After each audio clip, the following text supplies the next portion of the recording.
7ই নভেম্বরের বিপ্লব ও সংহতি দিবসের অন্তর্নিহিত শিক্ষা এবং তাৎপর্য উপলব্ধি করতে ব্যর্থ হওয়ার কারণেই তাবেদার সরকারের গত 17 বছরে সাহস ও বীরত্বের প্রতীক সেনাবাহিনী স্বাধীনতা, স্বকীয়তা, সম্মান ও গৌরব হারিয়ে ফেলেছিল।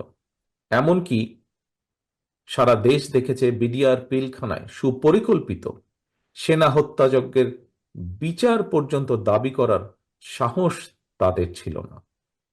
স্বাধীনতা প্রিয় জনগণ প্রায় পরাধীনতার শৃঙ্খলে আবদ্ধ হয়ে পড়েছিল।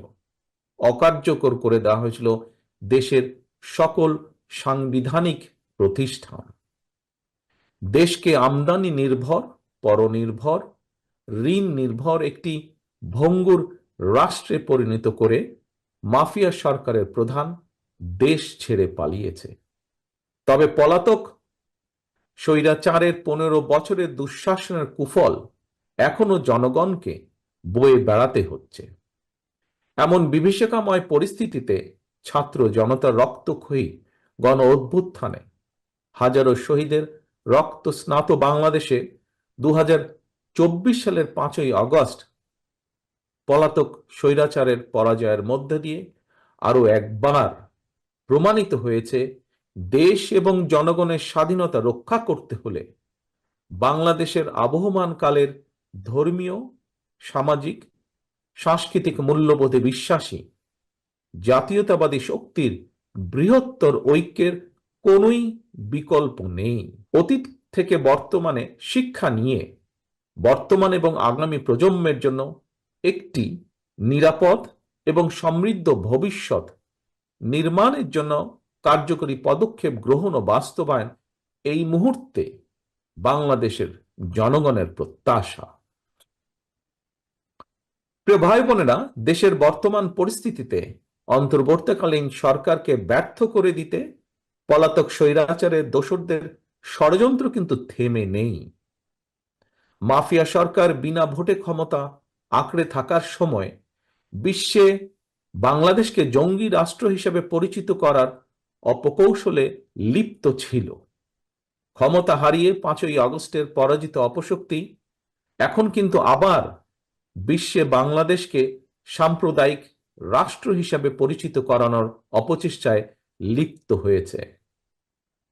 সুতরাং 5ই আগস্টের পরাজিত অপশক্তির ষড়যন্ত্র রুখে দিতে অন্তর্বর্তীকালীন সরকারের পাশাপাশি অবশ্যই বাংলাদেশের পক্ষের সকল শক্তিকে সজাগ এবং সতর্ক থাকতে হবে।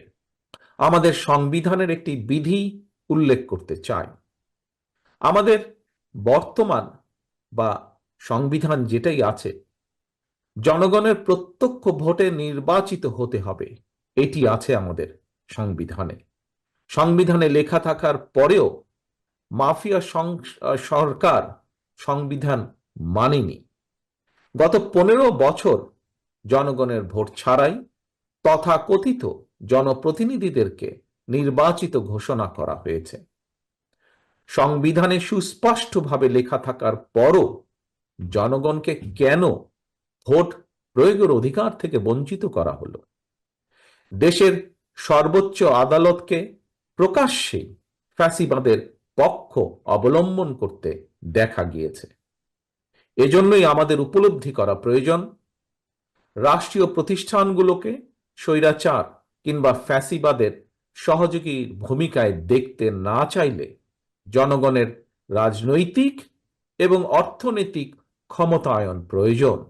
অন্যথায় স্বাধীনতা, গণতন্ত্র, উন্নয়ন কিংবা বিধি বিধানের সংস্কার টেকসই হবে না, প্রতিষ্ঠানগুলোকে কার্যকর রাখা যাবে না। জনগণের আদালতের অর্থ কিন্তু বিচারিক আদালত কিংবা মব জাস্টিস নয়। জনগণের আদালতের অর্থ কোনো ব্যক্তি বা দলকে রাজনৈতিকভাবে ক্ষমতাবান কিংবা ক্ষমতাহীন করার চূড়ান্ত ক্ষমতা জনগণের হাতে ন্যস্ত থাকা। অর্থাৎ রাষ্ট্রের রাজনৈতিক বন্দোবস্ত এমন হওয়া প্রয়োজন যেখানে ইউনিয়ন পরিষদ থেকে শুরু করে জাতীয় সংসদ যে পর্যায়ে প্রতিনিধি হোক না কেন, নাগরিকদের প্রত্যক্ষ ভোট ছাড়া কোনোভাবেই একজন ব্যক্তি বা একজন রাজনৈতিক কর্মী, জনপ্রতিনিধি নির্বাচিত হতে সক্ষম হবেন না। এমন রাজনৈতিক ব্যবস্থা নিশ্চিত করা গেলে নিশি রাতের আয়োজন কিংবা ডামি প্রার্থী হিসাবে জনপ্রতিনিধি হবার পথ স্বাভাবিকভাবেই রুদ্ধ হয়ে যাবে। কোনো ব্যক্তি বা কেউ কোনো রাজনৈতিক কর্মী জনপ্রতিনিধি হতে চাইলে জনগণের বিশ্বাস এবং ভালোবাসা অর্জন করে ভোটের জন্য জনগণের কাছেই যেতে হবে। প্রার্থীকে জনগণের আদালতের দ্বারস্থ হতে হবে। বিজয়ের জন্য জনগণের আদালতের রায় পেতে হবে বা নিতে হবে। একজন রাজনৈতিক কর্মী হিসাবে আমি বিশ্বাস করি, রাষ্ট্রে জনগণের আদালত এবং রাষ্ট্রীয় আদালত এই দুটিকে কার্যকর এবং শক্তিশালী করা গেলেই রাষ্ট্র ও রাজনীতি একটি উল্লেখযোগ্য গুণগত সংস্কার নিশ্চিত করা যাবে। জনগণের ভোট প্রয়োগের অধিকার নিশ্চিত করা গেলে কোনো রাজনৈতিক দল বা ব্যক্তিকে নিষিদ্ধ কিংবা প্রসিদ্ধ করার মতন অপ্রিয় কাজের দায়ভারও রাষ্ট্রকে বহন করতে হবে না।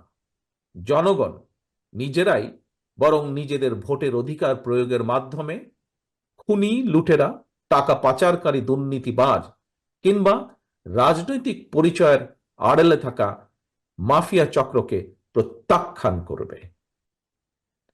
যে কোনো ফৌজদারি অপরাধের বিচার অবশ্যই হতে হবে রাষ্ট্রীয় আদালতে, কিন্তু কোনো ব্যক্তি বা দলের রাজনৈতিক ভাগ্য নির্ধারণের ভার রাজনীতির মাঠে অর্থাৎ জনগণের দ্বারা জনগণের আদালতে হবার সংস্কৃতি চালু করা গেলে এটি নিঃসন্দেহে একটি গুরুত্বপূর্ণ রাজনৈতিক সংস্কার হিসাবে বিবেচিত হবে বলে আমি একজন রাজনৈতিক কর্মী হিসাবে বিশ্বাস করি।